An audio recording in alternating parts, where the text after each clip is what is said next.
As selvas exóticas abrigam alguns dos animais mais malucos e raros que existem. Por isso eu vou viajar para as selvas da Costa Rica para virar 100 objetos e encontrar colônias insanas de formigas, criaturas mortais e muito mais. A trilha específica que eu tô vai ficando mais densa conforme avança, então no fim eu devo encontrar animais muito loucos. Mas para minha surpresa, logo na primeira pedra achei algo extraordinário. Caraca, eu nunca tinha visto um desses na natureza, tá louco? Esse aí é o escorpião vinagre, uma criatura insana, quase com cara de alienígena, que literalmente consegue atirar ácido pelo abdômen. Bom, eu achei um grilinho logo ali do lado e peguei as minhas pinças, agarrei o nosso grilinho e coloquei na frente do escorpião vinagre, que na hora atacou o coitadinho. Aí já começou a devorar ele. Cara, que brutalidade. Eu continuei mais um pouco pela selva e acabei olhando por baixo dessas folhas aqui, quando achei um inseto muito camuflado, o chamado esperança. Quando você olha de perto, o corpo dela parece que tem a textura igual das nervuras que uma folha tem. E elas usam essa camuflagem para atacar outros insetos de surpresa e comê-los vivos. Quando se trata de camuflagem, a natureza não tá de brincadeira. Bom, infelizmente não tinha nada no objeto número 3, então de agora em diante eu só mostro quando tiver alguma coisa legal, tá bom? Quando eu cheguei no objeto número 5, dei de cara procurando nessas folhas com um percevejo assassino bem no meio do ataque a uma formiga. Os percevejos assassinos são conhecidos por serem mortais por causa de suas bocas em forma de probóscide venenosa que usam para injetar veneno dentro da presa. Mas sabe o mais assustador? Às vezes eles juntam os corpos dos insetos que mataram e carregam nas costas como se fosse um escudo. Bizarro, né? Formiguinha, dessa vez você se deu mal. Curiosamente, tipo uns 30 segundos depois, eu acho que encontrei de onde essa formiga tinha vindo, porque passando pelo meio da trilha havia uma enorme fila de formigas mais icônicas que existem, as formigas cortadeiras. Elas têm mandíbulas que funcionam como tesouras, então conseguem cortar pequenos pedaços de folhas para levar de volta para a colônia. Uma coisa legal, se você olhar bem de perto, tem umas formigas diferentes, que são bem maiores que as outras, elas são as soldados. Esses caras aí ajudam a carregar as folhas maiores e também a defender as operárias normais dos predadores. Seguindo mais um pouco pela trilha, acabei virando o objeto número 10, onde encontrei uma criatura bem estranha. No começo eu só conseguia ver esse inseto pequenininho, branco e azul, mas quando eu coloquei numa folha para olhar melhor, percebi que na verdade era uma borboleta. Você sabe que as borboletas começam como lagartas, viram crisálidas e por fim emergem como uma linda borboleta. Só que essa daqui deve ter acabado de sair do casulo porque as asas ainda estavam enroladas, então eu decidi deixar ela em paz para que desenvolvesse aqueles padrões lindos nas asas enquanto elas se expandem nas próximas horas. Continuando o nosso rolê descendo a trilha, encontrei o objeto 15, que era essa árvore gigante aqui com uma quantidade absurda de insetos do lado. Aí povo, eu não sei se tá pegando na câmera, mas tem tipo uns 2.000 insetos bem na minha frente, e eu sinceramente não faço ideia do que eles são. Então, para ter um pouco mais de segurança, eu peguei a nossa mochila e tirei a minha GoPro junto com o pau de selfie, assim eu consigo me aproximar bastante. E quanto mais eu me aproximava, mais me dava conta que não eram moscas, porque eram amarelinhos, então deve ser algum tipo de abelha sem ferrão. E o que me confirmou isso foi que quando eu me aproximei com a GoPro, achei a entrada desse túnel cheio delas. E aparentemente tem algumas espécies de abelha sem ferrão que constroem esse tipo de estrutura.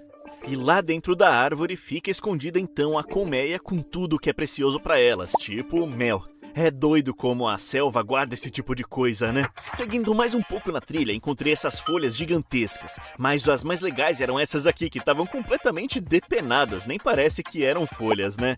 E eu acho que o que aconteceu aqui foi que alguma lagarta morrendo de fome ou nossas amigas cortadeiras passaram por aqui. E a minha suspeita foi confirmada menos de 1 minuto depois, quando encontrei outra fila de formigas cortadeiras andando. Dessa vez estavam reunindo uma pilha absurda de folhas cortadas, provavelmente daquela folha que a gente viu antes. Daí eu segui essa carreira de formigas e elas me levaram direto pro formigueiro. Agora, sabe o que é mais doido nisso tudo? Elas não cortam as folhas para comer. Na verdade, levam direto pro formigueiro, depois mastigam tudo e cospem de volta. Aí, ao longo de alguns dias, um tipo especial de fungo cresce sobre essas folhas mastigadas. E é esse fungo que as cortadeiras comem. Ou seja, basicamente, elas são fazendeiras. E aposto que nenhum animal suspeita disso. Mas a coisa mais interessante que eu encontrei ali foi essa fila de formigas cortadeiras trazendo pedaços de terra pro ninho para aumentar ele ainda mais. E bem ao lado disso, eu notei algo muito legal. Uma rainha de formiga cortadeira enorme sendo carregada por várias formigas da escolta real. O fato dessa rainha ainda estar com asas me mostra que essas formigas da escolta real estavam levando ela para um lugar seguro para levantar voo. Assim ela pode achar um macho, acasalar, arrancar as próprias asas e começar a própria colônia nesse mundo. Bom, seguindo a nossa trilha, eu me deparei com a situação em que fiquei mais perto de me machucar até agora, porque debaixo dessa folha aqui eu encontrei uma lagarta absolutamente gigantesca. E diferente de lagartas normais que têm a pele lisa, essa coisa aqui era coberta por pelinhos brancos, macios e com uma pele vermelha super assustadora bem debaixo, tá vendo? Olha, eu tive muita sorte de não ter tocado, porque depois eu descobri que isso aqui é uma lagarta de mariposa de flanela. E debaixo de toda aquela pelagem branca e fofa, tem milhares de agulhas microscópicas venenosas que, ao entrar em contato com a sua pele, entram nela e causam uma dor imensa e que não passa, tipo, por vários dias. Ufa, dessa aqui eu escapei por pouco, viu? Mas a essa altura da trilha eu cheguei num lugar onde passava um riozinho, então eu decidi pegar a minha mochila e tirar dela a minha GoPro à prova d'água. Eu vou colocar a GoPro ali na água pra gente dar uma olhada como tá a vida aquática. Aqui, se você olhar bem de pertinho, dá pra ver esses besouros aquáticos que ficam ali comendo suas algas. Depois também eu achei alguns girinos que devem virar sapos em mais ou menos um mês, se tudo der certo. E depois, na parte mais funda do rio, a minha GoPro detectou uma quantidade legal de peixinhos nadando por ali. Tá tudo bem rápido, a corrente leva eles, mas se a gente pausar aqui dá pra ver um ou dois. Nessa imagem a gente vê um grudado na pedra, que deve ser ou algum gobe ou talvez um cascudo, já que eles têm essa habilidade de se prender como uma ventosa nas pedras e assim não são arrastados pela correnteza, ficando aí de boa relaxando. Bom, seguindo a nossa trilha, eu achei uma coisa bem estranha. Virando essa pedra aqui, eu encontrei uma bela pilha de ossos de algum animal. E eu acho que é bem recente, porque se a gente olhar de perto, dá pra ver ainda vários tendões e tecidos se ligando, e também várias e várias penas. Eu acho que deve ser alguma ave da Costa Rica, talvez um gavião, ou até alguma galinha que escapou de uma fazenda, mas infelizmente foi atacada por uma onça parda maluca ou qualquer predador da área. Maluco, tem algum bicho perigoso por aqui, eu vou ficar de olho aberto, tá? Falando de criaturas malucas da selva, enquanto eu seguia por esse trecho pequeno da estrada, acabei encontrando um urubu pousado de forma bem ameaçadora num poste. Urubus são carniceiros e ficam parados usando sua visão absurda para localizar carcaças. Então eles descem nelas e acabam com qualquer resto de alimento que ainda tenha nos ossos. Mas eu vou confessar para vocês que o que me dá mais arrepio nesses bichos é como ele é coberto de penas no corpo e quando chega na cabeça tem uma bela careca que usam para enfiar dentro dos cadáveres apodrecendo. É bem brutal. E já que a gente tá nessa linha de achados brutais, a próxima coisa que eu encontrei foi o que eu achei ser uma aranha morta. Tava completamente mole e se a gente der um zoom nessa folha, dá pra ver que tem um fio de seda ligando ela à folha acima. Então eu achei que ela tinha entrado numa briga maluca com outra criatura e perdido. Só que daí eu parei pra analisar mais e fiquei matutando aqui com os meus miolos, e faz mais sentido que isso aqui seja uma muda de aranha. Bom, vocês sabem que a cada poucos meses, algumas espécies de aranha literalmente saem rastejando de dentro da própria pele velha, como num filme alienígena, deixando um corpo oco pra trás, enquanto a aranha segue viva e feliz na floresta. E já que a gente tá numa floresta, eu espero que em breve a gente encontre uma de verdade. A próxima criatura que eu encontrei foi bem engraçada, porque quando eu tava andando pela trilha, eu notei uma coisinha branca e verde se mexendo pelo chão.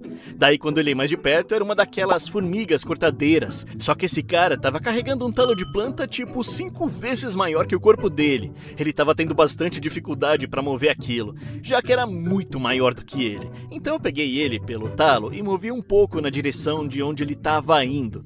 Bom, tá bom, eu só quis dar uma forcinha pro nosso amigo aqui. Vai lá, parceiro, beleza? Quando dei por mim, eu tinha passado tanto tempo nessa trilha que o sol já estava se pondo, o que significa que agora já era noite e que os bichos malucos noturnos já iam começar a sair. Eu não precisava mais virar pedra pra achar eles. Então bora caçar. E isso se provou logo de cara, porque na primeira árvore que eu olhei, achei esse louva-a-Deus de casca. Conhecido, obviamente, por ser um louva-a-Deus, mas que é mortal para outros insetos. E aqui é bom citarmos a camuflagem, que graças a ela, o nosso parcinha aqui embaixo estava passando despercebido por essa lagartixa de cabeça amarela. Os louva-a-Deus são conhecidos por derrubarem e comerem lagartos, mas esse aqui é pequeno demais para fazer esse tipo de coisa. Então a única coisa que estava mantendo ele vivo era a camuflagem. Falando neles, enquanto eu continuava pela trilha, a próxima criatura legal que eu achei foi outro louva-a-Deus, mas dessa vez uma espécie bem mais icônica, um louva-a-Deus escudo tropical. Cara, a camuflagem desse bicho é coisa de louco, porque parece muito que ele tem uma folha nas costas. Essa é uma das camuflagens mais impressionantes do reino animal, porque embora a parte da frente seja de destaque, ele tem esses grandes escudos em forma de folha nas costas, então quando você tá olhando de cima, nem consegue perceber que ele tá ali no mato. Ah, e eu já mencionei que ele ainda tem asas? Só tô encontrando um bicho legal. Mal sabia eu que tava só começando, porque só alguns minutos depois, quando eu tava observando alguns galhos nessa árvore, eu notei uma coisa estranha, um tipo de cipó se mexendo, mas na verdade eu achei a minha primeira cobra da viagem. E a minha comparação foi boa, porque baseada no corpo fino e pelo formato da cabeça, ela é de fato uma cobra cipó. Elas são sinceramente bem fofinhas, com esses olhos enormes e não atacam humanos, só ficam deslizando pelos galhos procurando coisas pra comer, tipo ovos de sapo. Mas pra falar a verdade, não se comparam nem um pouco às cobras que eu encontrei nesse episódio. Olha, a minha sorte tava a mil nessa noite, porque a criatura seguinte tava simplesmente parada na lateral de alguns degraus da trilha, um amblipígio. Se você é meu parça aqui do canal, já deve ter visto um vídeo que eu fiz sobre ele, né? Mas o mais bizarro disso é que ele tinha alguma coisa nas presas, tava comendo alguma coisa, e dava pra ver no zoom que tinha algum tipo de ferrão, alguma coisa assim. E sabemos o que pode ser. Então eu tive a ideia de pegar a mochila e tirar a minha luz UV. Porque certos animais, como escorpiões, brilham sob a luz ultravioleta, e quando apontei ela para o amblipígio, a própria coisa começou a brilhar, o que significa que aquele ferrão realmente pertencia a um filhote de escorpião. Ou seja, esse carinha aí conseguiu capturar um escorpião e estava devorando ele. Caraca, eu não fazia ideia de que eles comiam escorpiões, isso é muito legal. O próximo animal interessante que eu encontrei à noite foi, na verdade, esse formigueiro na lateral de uma árvore, que acabou sendo um formigueiro de formigas loucas negras. Esses caras são chamados de formigas loucas porque quando eu toquei no ninho para simular uma ameaça, elas começaram a invadir aquela área numa velocidade absurda, como um monte de gente louca. Mas não se deixem enganar pelo tamanho delas, porque elas são conhecidas por derrubar presas muito maiores do que elas, usando um trabalho em equipe. Continuando na trilha, eu cheguei nessa área onde tinha uma piscina abandonada, que eu reparei tá cheia de girinos nadando lá dentro. Mas curiosamente, bem em cima dessa cobertura de tecido sobre a piscina, encontrei o sapo mais icônico do mundo, a perereca de olhos vermelhos. Esses caras podem ser bem raros de encontrar na natureza, porque só botam ovos em corpos de água parada, então você não vai achá-los perto de rios ou córregos correndo. Então, como esses girinos estão na água parada de uma piscina abandonada, muito provavelmente são dessa espécie também. Os próximos achados são bem rapidinhos. Temos essa esperança que estava comendo uma barata viva. Depois dela temos um bicho-pau super minúsculo numa folha que, claro, parecia um graveto por causa da camuflagem dele. Logo em seguida encontrei outro um pouco maior de outra espécie. Esse daqui tem asas e é um bicho-pau alado. Daí quando eu coloquei as minhas luvas e me aproximei dele, ele abriu essas asas alaranjadas e saiu voando como se fosse uma granada. E parece até um pássaro voando, né? Cara, que bicho doido. E eu comecei a encontrar vários bichos camuflados naquela selva à noite. Como esse bicho que eu achei que era um simples lagarto, mas depois descobri que era uma iguana de capacete. O interessante é que a cabeça dela lembra a de um camaleão. Mas não é só isso, ela também tem a habilidade de mudar a cor do corpo igualzinho os camaleões fazem. Tá vendo como ela tá verde igual a planta ao fundo? E logo a seguir eu achei outra dessas iguanas. Dessa vez ela tava marrom, mas tava segurando um negócio verde. Tá bem estranho, né? Acho que ela é meio daltônica, não sei. Parça, tá meio errado aí, né? Mas mesmo assim, parabéns pela tentativa.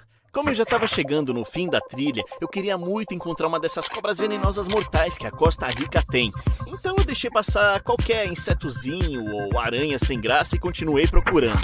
E por um golpe de sorte, bem no fim da trilha, eu encontrei esse laguinho sujo. E depois de olhar em volta, tinha ali uma cobra. De longe não dava pra ver que espécie era, então eu coloquei esse zoom na minha câmera e consegui ver que era uma jararaca ferdelense, a cobra mais perigosa de toda a Costa Rica. Ainda bem que essa coisa tava do outro lado do lago, porque ela tem essas presas enormes que injetam um veneno potente em você.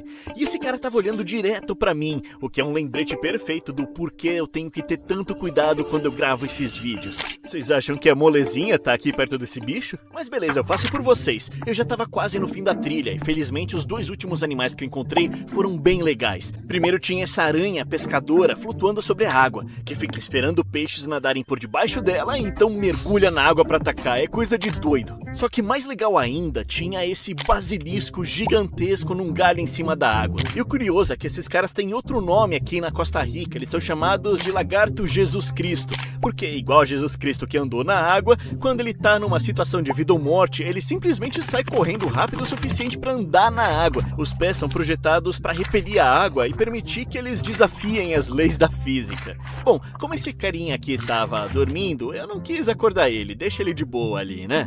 Bom, galera, eu acho que esse foi um dos melhores vídeos que eu já fiz de Vira Pedra, porque o que eu encontrei de bichos doidos, malucos e surreais não é brincadeira, um melhor que o outro. Ah, moleque, então me falem aí qual é o próximo país que eu devo ir pra virar umas pedras.